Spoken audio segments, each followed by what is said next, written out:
Baik, bismillahirrahmanirrahim. Assalamualaikum warahmatullahi wabarakatuh. Perkenalkan, nama saya Studi, mahasiswa Universitas Muhammadiyah Bone pada program studi pendidikan ekonomi.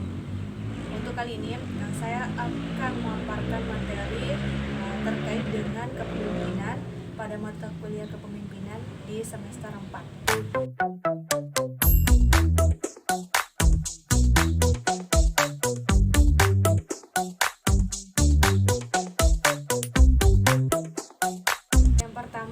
Mengenai kepemimpinan. Kepemimpinan itu berasal dari kata pemimpin yang artinya adalah objek, di mana objek di sini memberikan tanggung jawab berupa perintah ataupun berupa instruksi kepada para subjek, di mana di sini bisa dikatakan sebagai bawahan dari pemimpin tersebut. Atau kepemimpinan itu disebut juga sebagai leader, artinya orang yang memberikan petunjuk atau orang yang memberikan pengarahan kepada beberapa orang lainnya. Leader di sini ada beberapa bentuk atau jenis. Yang pertama adalah getting down, yang artinya adalah mencapai hasil melalui orang lain. Tidak menutup kemungkinan bahwa leader itu atau pemimpin tersebut adalah mencari sesuatu yang lebih baik daripada orang-orang lain. Kemudian yang kedua adalah menggerakkan orang lain untuk mencapai atau menghasilkan hal yang lebih baik. Dan yang ketiga adalah kepemimpinan itu adalah pengaruh tidak baik dan tidak juga kurang. Yang keempat yaitu kepemimpinan adalah salah satu mempengaruhi atau memberikan motivasi kepada orang-orang yang terletak di bawahnya atau bawahannya. Pemimpin tersebut dikatakan sebagai pemimpin yang baik ketika dia mampu untuk mengayomi ataupun merangkul semua bawahan-bawahan atau orang-orang yang ada di bawah kepemimpinannya.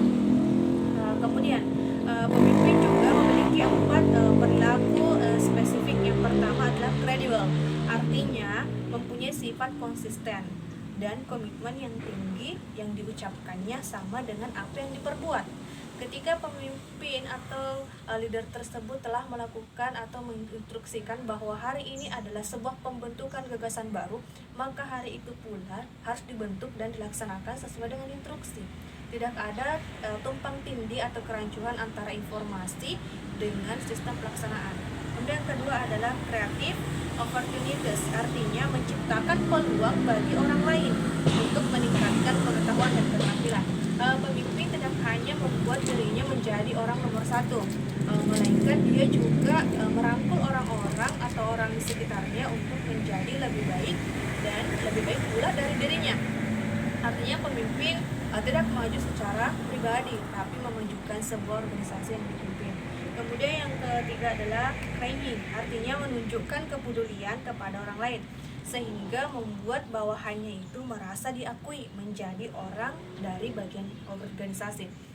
Contoh, seorang pemimpin itu merangkul orang-orang yang ada di dalam organisasinya, bukan hanya orang-orang tertentu. Misalkan orang tertentu adalah orang yang lebih dekat dengannya. Maka di sini adalah pemimpin harus benar-benar cakap dan benar-benar mampu untuk bagaimana dia tetap menjadikan orang-orang itu tidak ada yang terisolir. Artinya menumbuhkan kepercayaan diri seseorang itu penting. Begitu dengan kepercayaan diri ini juga harus menjadi penting.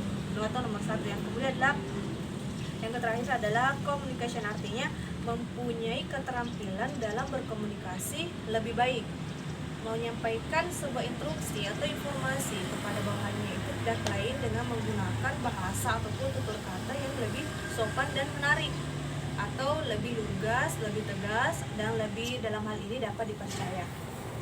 Kemudian poin selanjutnya adalah tugas dari sebuah kepemimpinan. Yang pertama adalah integritas. terkandung makna bahwa dalam berpikir, berkata, atau berperilaku serta bertindak, pemimpin itu harus sesuai dengan karismatik, atau harus sesuai dengan landasan, atau harus sesuai dengan bagaimana dia menjalankan sebuah roda kepemimpinan organisasi untuk tetap menjadi satu atau tetap mencapai tujuan bersama. Kemudian kedua adalah profesionalisme.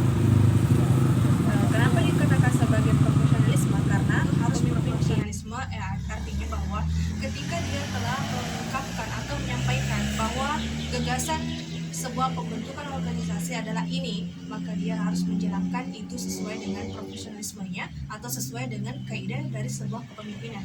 Kemudian yang ketiga adalah sinergi. Kenapa dikatakan sinergi bahwa kepemimpinan itu harus sinergi?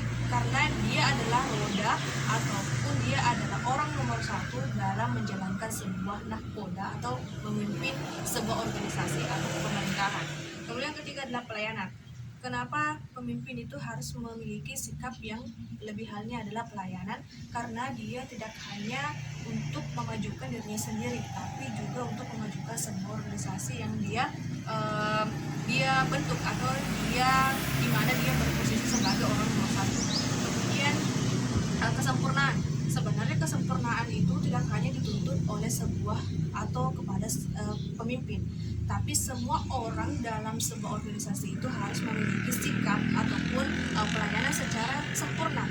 Karena ketika dia memiliki pelayanan sempurna, maka orang-orang akan tertarik atau akan melirik bahwa dia adalah orang yang benar-benar dapat digandrungi atau dapat dijadikan sebagai motivasi dalam pembentukan sebuah karakteristik. Kemudian yang selanjutnya adalah tujuan kepemimpinan. Tujuan kepemimpinan yaitu kepemimpinan itu harus berperilaku dan harus menjaga seseorang, pekerjaan orang lain.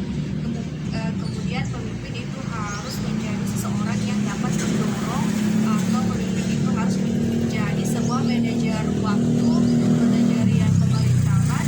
Dan oleh karena itu tujuan kepemimpinan yaitu adalah sarana untuk mencapai sebuah tujuan. Nah, melalui kepemimpinan ataupun melalui sebuah taraf, maka kepemimpinan adalah setiap individu yang memperhitungkan cara atau alokasi bagaimana dia untuk mencapai tujuan dari sebuah organisasi tersebut tanpa harus ada satu anggota ataupun di lingkungannya itu terisolir dari sebuah tujuan kepemimpinan. Kemudian yang selanjutnya adalah kenapa kepemimpinan itu dapat dikategorikan sebagai sesuatu hal yang penting. Karena satu, kepemimpinan memulai inisial itu adalah dia selalu menjadi seseorang yang dipandang menjadi nomor satu, makanya kepemimpinan itu dianggap penting. Kemudian yang kedua, kenapa pemimpin dianggap penting? Karena setiap ada usulan atau setiap ada pendapat, maka pemimpin yang berhak untuk menentukan bahwa ide itu atau gagasan itu bagus untuk dilaksanakan. Kemudian ketiga, alasannya karena pemimpin itu merupakan roda ataupun nahkoda. Dia yang memimpin atau dia yang menjadi orang pertama yang harus siap melangkah ketika sebuah gagasan itu dilaksanakan. Yang keempat, kenapa pemimpin dijadikan sebagai suatu alasan yang penting? Karena pemimpin adalah orang atau objek yang memang benar-benar dipandang sebagai orang yang memiliki pemikiran yang luas, gagasan yang baik, dan tujuannya pasti akan terarah dengan baik. Sekian dari saya mengenai materi